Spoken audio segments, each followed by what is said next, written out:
রাজনীতির ময়দানে আওয়ামী লীগের যে প্রাসঙ্গিকতা এটা কোনো অবস্থাতেই বন্ধ করা যাচ্ছে না। রাজনীতির যত আলোচনা, নির্বাচনের মাঠের যে খোঁজ খবর বা ময়দানে রাজনীতির যে আওয়াজ, প্রায় সবখানেই আওয়ামী লীগ। ইতিবাচক, নেতিবাচক, ভয়, ভীতি, পক্ষে বিপক্ষে যেভাবে হোক না কেন, যে রাজনৈতিক দলই নির্বাচনে অংশগ্রহণ করছেন তারা একটু সুযোগ পাওয়ার সঙ্গে সঙ্গেই আওয়ামী লীগের প্রসঙ্গ আনছেন। তো আওয়ামী লীগের প্রসঙ্গ আনতে গিয়ে কেউ ভয় দেখাচ্ছেন, আমাদেরকে ভোট দিন বা বর্তমান ইউনিট সরকারকে হাতকে শক্তিশালী করুন, ভালো একটা নির্বাচন দিন, আদারওয়াইজ আওয়ামী লীগ চলে আসবে। আর আওয়ামী লীগ আসলে কি হবে?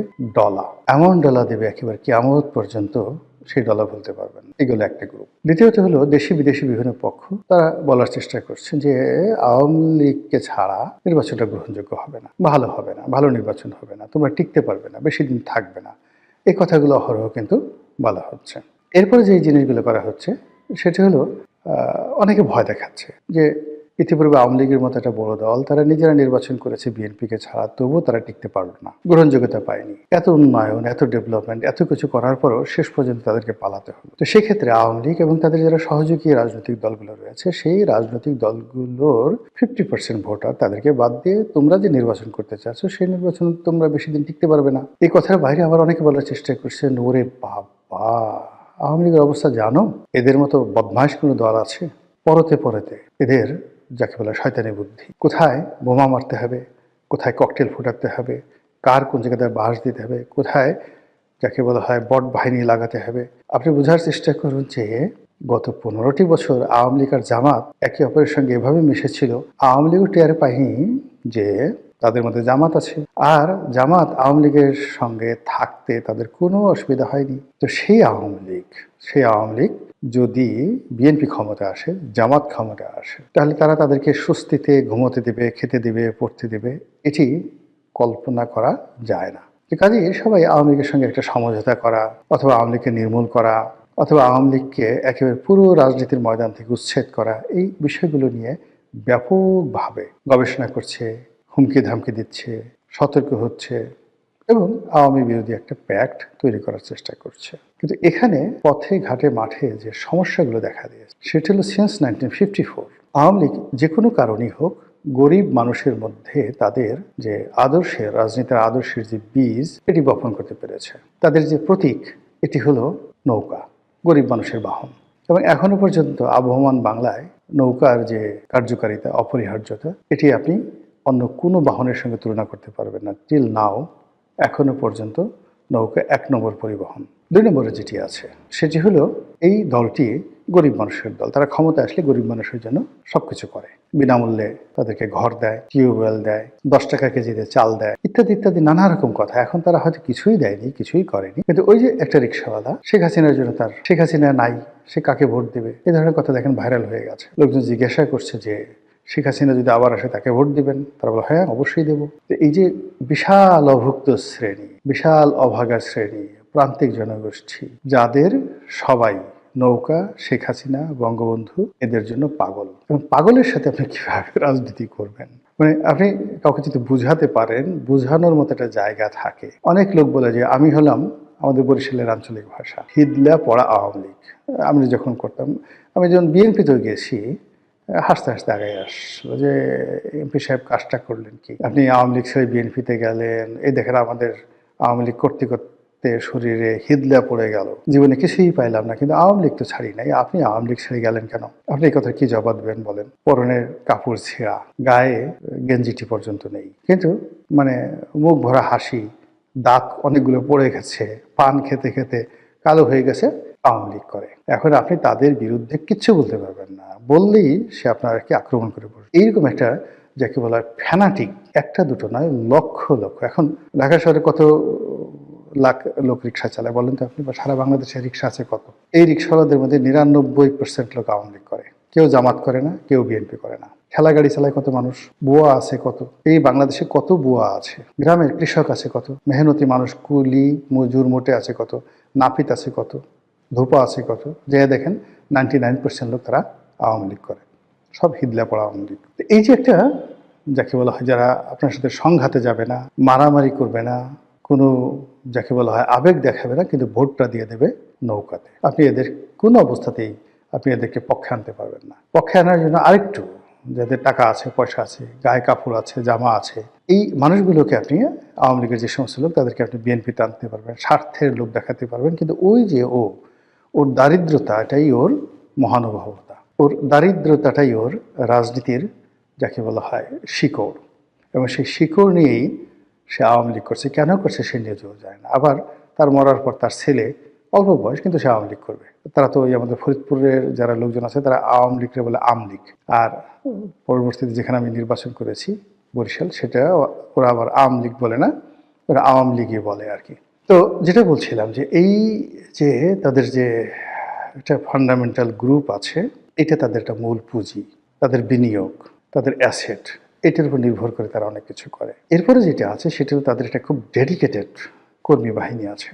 বাংলাদেশে এখন পর্যন্ত যে রাজনৈতিক দলগুলো রয়েছে তাদের সবার চাইতে সবচেয়ে ইফেক্টিভ, সাহসী তাদের একটা কর্মী বাহিনী আছে, এবং এরা খুবই খতরনাক।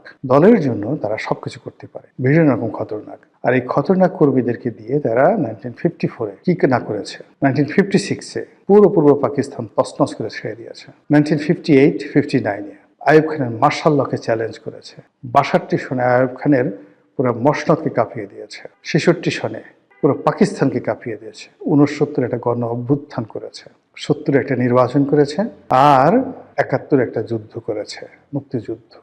ফলে 1952 থেকে 1972 পর্যন্ত প্রত্যেকটি বছর, মানে 52 থেকে 72, 20 বছর, এই 20 বছরের যে সংগ্রামী জীবন, এই সংগ্রামী জীবনে তাদের যে রাজনীতির কৌশল, রাজনীতির পারঙ্গমতা, রাজনীতির সফলতা এবং রাজনীতির যেটাকে বলা হয় অ্যাচিভমেন্ট, প্রাপ্তি, এর সঙ্গে আপনি এশিয়া সাবকন্টিনেন্টের অন্য কোনো রাজনৈতিক দলের এই glorious 20 years of success in the field of politics, revolution, liberation war and মানে ইলেকটোরাল পলিসিতে সরকার গঠন করে রাষ্ট্র চালানো, স্বর্ণতে তারা সরকার চালিয়েছে। তো সব মিলে এই 20 বছর হলো তাদের রাজনীতির স্বর্ণ সময়।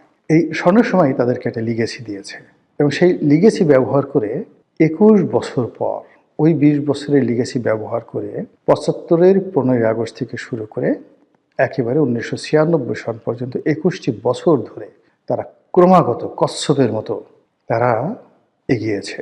কচ্ছপের মতো যাকে কামড়ে ধরার তাকে কামড়ে ধরেছে।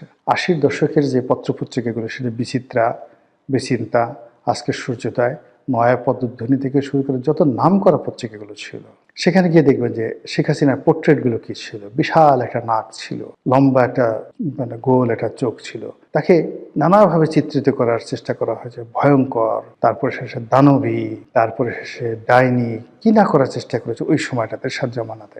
কাজ হয়নি, তিনি ওইগুলোকেই যে প্রাইড হিসেবে নিয়েছেন। প্রাইড হিসেবে নিয়ে পুরো এরশাদের জমানায় এরশাদকে জলে, স্থলে, অন্তরিক্ষে তছনছ করে ছেড়ে দিয়েছে। এরশাদের পরে আবার 91 থেকে 96 সে মানে বেগম জিয়ার জমানা, তছনছ করে ছেড়ে দিয়েছে, ঘুম হারাম করে দিয়েছে। তখন তো বেগম জিয়া অনেক শক্তিশালী ছিলেন, সরকারও শক্তিশালী ছিল, দেশের বিধি ব্যবস্থা, আইন কানুন এখনের সাথে 100 গুণ পারফেক্ট ছিল, পুলিশের অনেক ক্ষমতা ছিল। তারপরও ওই সময়টাতে আপনি গিয়ে দেখেন আওয়ামী লীগের যে রাজপথের যে তাদের যে পারঙ্গমতা, ইফেক্টিভনেস, বদমাইশি, কূটনীতি, ভালো মন্দ সব মিলিয়ে, মানে এক একটা নেতা মানে কি, এক একটা নেতা মানে এক একটা পরশ পাথর, এক একটা নেতা মানে বটবৃক্ষ, এক একটা নেতা মানে ইবলিস, সব মিলিয়ে আওয়ামী লীগ। আমাদের ওই অঞ্চলে একটা স্লোগান আছে, জাতে মাতাল তালে ঠিক, আমরা সবাই আওয়ামী লীগ। আর একজনে বলতেছিল ওর বাড়ি কোথায়, বলতেছে নোয়াখালী, সঙ্গে সঙ্গে সে মাথায় হাত দিছে, বলেন কি ভাই, মুখ কালো হয়ে গেছে, কি হয়েছে ভাই, একে তো আওয়ামী লীগ, তারপরে আবার নোয়াখালী বাড়ি, বুঝতে পারেন। যে কোনো একটা ডিল করার আগে সে চিন্তা করছিল। সে এই হলো আওয়ামী লীগের পরিচয়। আবার সেই আওয়ামী লীগ 2001 থেকে 2006 পর্যন্ত, এবং 111 সব আরও 2 বছর কি করেছে বাংলাদেশে। তাহলে দেখুন ওই যে 20 বছরে তাদের যে সংগ্রামী জীবন, তারপর আবার 21 বছরের যে সংগ্রামী জীবন, 20 আর 21 41 বছর।